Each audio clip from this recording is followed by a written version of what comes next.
மதுரை மாநாடு முன்கூட்டியே தொடங்குமா? அப்படியான செய்திகள் நேற்றிலிருந்து வர தொடங்கின. அதாவது இந்த மாநாட்டு திடல் நிரம்பினால் எதிர்பார்த்த நேரத்துக்கு முன்பாகவே 3 மணிக்குன்னு திட்டமிடப்பட்ட நேரம் முன்கூட்டியே தொடங்கலாம் அப்படின்னு செய்தி வெளியானது. அப்படி ஒரு சூழல் ஏற்படுமா?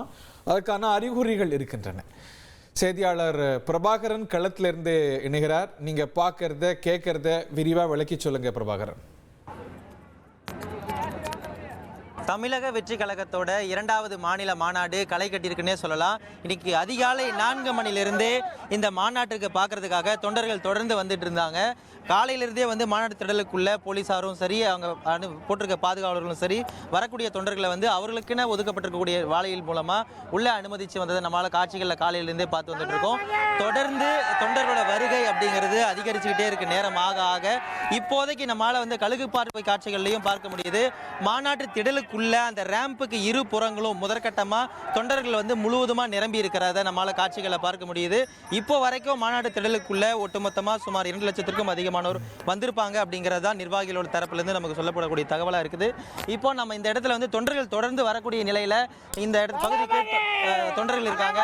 எந்த பகுதியிலிருந்து வந்திருக்கீங்க? இந்த மாநாடு எப்படி இருக்கும் நீங்க நினைக்கிறீங்க? நாங்க அரியலூர் மாவட்டத்திலிருந்து வந்திருக்கோம்.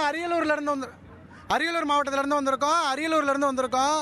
நாங்கள் எப்பொழுதுமே தளபதியை நம்பியே தான் இருக்கோம். 2026 எங்கள் தளபதி எங்களுக்கு நல்லாட்சியை தவிர ஒரு நம்புகிறோம். தமிழ்நாடு பூராவுமே ஒரு மாற்றத்தை விரும்பி வேண்டி இருக்காங்க. இப்போ எங்கள் தளபதி வந்திருக்காருங்கிறனால அனைவருமே எங்கள் தலைவரை ஆதரித்து 2026 ஆட்சி கட்டில் அவங்கள அமர்த்தியே தீர்வாங்க.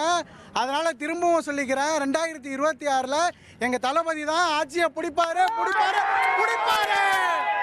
எந்த பகுதியிலேருந்து வந்திருக்கீங்க? இந்த மாநாட்டை எப்படி பார்க்குறீங்க? ஆக்சுவலாக நான் இதை மாநாடாக பார்க்கல. ஏன்னா மற்ற கட்சிங்கெல்லாம் மாநாடுனா காசு கொடுத்து கூப்பிடுவாங்க. இங்கே வந்திருக்க ஒவ்வொருத்தருமே ஒரு காசு கூட வாங்காமல் அவங்க சொந்த காசை செலவு பண்ணி தளபதிக்காக மட்டுமே வந்திருக்காங்க. இதுவே எங்கள் தளபதி கிடைச்ச பெரிய வெற்றி தான். நான் ஒரே ஒரு விஷயம் மட்டும் சொல்லிடுறேன். விஜயகாந்த் சார் இறந்தப்போ எல்லா மக்களுமே நினச்சாங்க, ஐயோ ஒரு நல்ல தலைவர் இறந்துட்டாரு, இவரை நம்ம சேரில் அமர்த்தாமல் விட்டுட்டோமேன்னு சொல்லி வருத்தப்படாத ஆளே இல்லை தமிழ்நாட்டில். இன்றைக்கி என் கண்ணுக்கு விஜயகாந்த் தான், எங்கள் இளைய தளபதி விஜய் தான் தெரிகிறாரு. அதனால மக்கள் அந்த தவறை பண்ணாமல் இந்த தடவை கண்டிப்பாக எங்கள் தளபதிக்கு ஓட்டு போட்டு ஜெயிக்க வைக்க போகிறாங்க. எங்கள் தளபதி தான் உட்கார போகிறாரு சேரில். நீங்கள் பார்க்க தான் போகிறீங்க. நீங்கள் சேரை கொடுக்க விடாமல் பண்ணுங்க, வண்டியெல்லாம் போலீஸை வச்சு மிரட்டுங்க வர விடாமல். ஆனால் எங்கள் தளபதி ஜெயிக்கிறத உங்களால் தடுக்கவே முடியாது என்றைக்குமே. நமக்கு இங்கே நிர்வாகிகள் சொன்னதை கேட்டோம். தொண்டர்கள் தொடர்ந்து வந்துகிட்டு இருக்காங்க. ஆட்சி கட்டில விஜய் அமர வைப்போம் அப்படிங்கிற மாதிரிலாம் இவங்க உற்சாகம் தெரிவிக்கிறாங்க. தொடர்ந்து மாநாட்டு திடலுக்குள்ள தொண்டர்கள் போகிறத நம்மளால காட்சிகளில் பார்க்க முடியுது. இந்த மாநாட்டு திடலோட மேடையும் சரி, முகப்பும் சரி, ஒரே மாதிரி தான் வடிவமைச்சிருக்காங்க.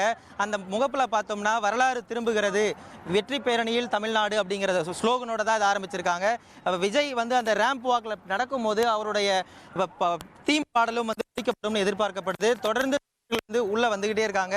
தொண்டர்களுக்குன்னு பார்க்கும்போது அவங்களுக்கு தேவையான அடிப்படை வசதிகள் தாவேக தரப்புல இருந்து செய்யப்பட்டிருக்கு. அதாவது அந்த மாநாடு திடலுக்கு வலதுபுறமும் சரி, இடதுபுறமும் சரி, தொடர்ந்து அவங்க குடிநீர் ஏற்படுத்தப்பட்டிருக்காங்க. உள்ளே அந்த பிரிவு ஏற்படுத்தி இருக்கக்கூடிய இடத்திலே அங்கேயே தண்ணியை குடிச்சிக்கிற அளவுக்கு குழாய் வச்சிருக்கிறாங்க. அதே போல அவங்களுடைய இயற்கை உபாதையை கழிக்கக்கூடிய வகையில் பல்வேறு கழிவறை வசதிகளையும் உள்ள செய்திருக்கிறத நம்மளால பார்க்க முடியுது. இருந்தாலும் உள்ள இருந்து வரக்கூடிய ஒரு சில தொண்டர்கள் சொல்றது என்னன்னா, உள்ள இருந்த தண்ணி இப்போவே காலி ஆயிடுச்சு அப்படிங்கிற மாதிரியும் நிர்வாகிகள் தெரிவிச்சிருக்கிறாங்க. இருந்தாலும் அதற்கு மாற்று ஏற்பாடா அடுத்தடுத்த கட்டமா தண்ணியை நிரப்புவதற்கான பணிகளும் செய்யப்படும்னு நிர்வாகிகள் தரப்பு சொல்லப்பட்டிருக்கு. அதே போல அவசர தேவைக்குன்னு பார்க்கும்போது எல்லா இடங்கள்லயும் ஆம்புலன்ஸ் நிறுத்தி வைக்கப்பட்டிருக்கிறத நம்ம நேரத்திலிருந்தே பதிவு பண்ணிட்டு இருக்கோம்.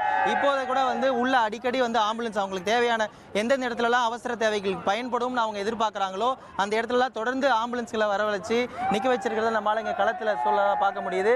அதே போல இந்த மாநாடு திடலுக்கு முன்னாடி கிட்டத்தட்ட ஒரு 100 அடி தூரத்திற்கு எந்த கடைகளும் வைக்கக்கூடாதுன்னு தொடர்ந்து போலீசார் அறிவுறுத்தியிருக்காங்க. இருந்தாலும் ஒரு சில இடங்களில் அந்த மாநாடு திடலுக்கு முன்பாக ஒரு சில கடைகள் அமைக்கப்பட்டிருந்தது. அதையும் காவல்துறையினர் தற்போது அப்புறப்படுத்தும் பணியிலும் ஈடுபட்டிருக்காங்க. அதே போல இந்த மாநாடு திடலுக்கு முன்னாடி பார்த்தோம்னா ஏராளமான கடைகள் அமைக்கப்பட்டிருக்கு. அந்த ஏற்கனவே விக்கிரவாண்டி வீசாலை நடந்த மாநாட்டில் பார்த்தோம்னா அவங்களுக்கு அடிப்படை தேவைகளாக பார்க்கும்போது குடிநீர் கிடைக்கல அப்படிங்கிறது போன மாநாட்டில் ஒரு மிகப்பெரிய பிரச்சனையாக பார்க்கப்பட்டது. அதை தீர்க்கக்கூடிய வகையில் மாநாட்டு திடலுக்குள்ளேயே தாவேக தரப்புல ஏற்பாடு செய்யப்பட்டிருந்தாலும் கூட வெளியே மாநாட்டு திடலுக்கு வெளியில பார்த்தோம்னா தற்காலிக கடைகள், ஏராளமான குடிநீர் கடைகள் வைக்கப்பட்டிருக்கு. அதாவது கிட்டத்தட்ட நம்ம கிட்ட ஒருத்தர் ஒருத்தர் சொல்லும் போது பார்த்தோம்னா ஈரோட்டிலேருந்து வந்திருக்காங்க, கிட்டத்தட்ட 2 லட்சம் கேன் இறக்கிறதுக்காக நம்ம கிட்ட பதிவு பண்ணியிருந்தாங்க. அதே போல் கிட்டத்தட்ட 100க்கும் மேற்பட்ட குடிநீர் கடைகள் வந்து இருக்கு. அப்படி பார்த்தோம்னா மாநாட்டு திடலுக்கு வெளியில் லட்சக்கணக்கில் லிட்டரில் வந்து தண்ணி வந்து ஸ்டாக் வச்சிருக்கிறதா இங்கே கள நிலவரமாக பார்க்க முடியுது. அதே போல் அவங்களுக்கு தேவையான உணவு அப்படின்னு பார்க்கும்போது மக்களுக்கு வந்து கிடைக்கல அப்படிங்கிறது வந்து தொண்டர்களுடைய ஒரு வேதனையாக இருந்தது. என்னன்னா ஏற்கனவே வந்து மாநாட்டு திடலுக்கு முன்பாக இருந்த கடைகள்லாம் வந்து ஒரு இடத்துல இருந்து இன்னொரு இடத்துக்கு தொடர்ந்து மாற்றிக்கிட்டே வந்தாங்க காவல்துறை தரப்பிலிருந்து. அதனால சாலை மார்க்கமாக வரக்கூடிய அந்த உணவு எடுத்துட்டு வரக்கூடிய வாகனங்கள் வந்து மாநாட்டு திடலுக்குள்ள அனுமதிக்கப்படாததுனால போதிய உணவகங்கள் வந்து ஏற்படுத்த முடியல அப்படிங்கிறது வந்து உரிமையாளர்களுடைய வேதனையாகவும் இருந்தது. அதே போல போதிய உணவு கிடைக்கல அப்படிங்கிறதுனால இங்க மாநாட்டு திடலுக்குள்ள இருக்கக்கூடிய தொண்டர்கள் வந்து அவதி அடைந்திருக்கிறதாகவும் தாவேக நிர்வாகிகளும் சரி தொண்டர்களும் சரி நம்ம கிட்ட வேதனையை பதிவு பண்ணியிருந்தாங்க.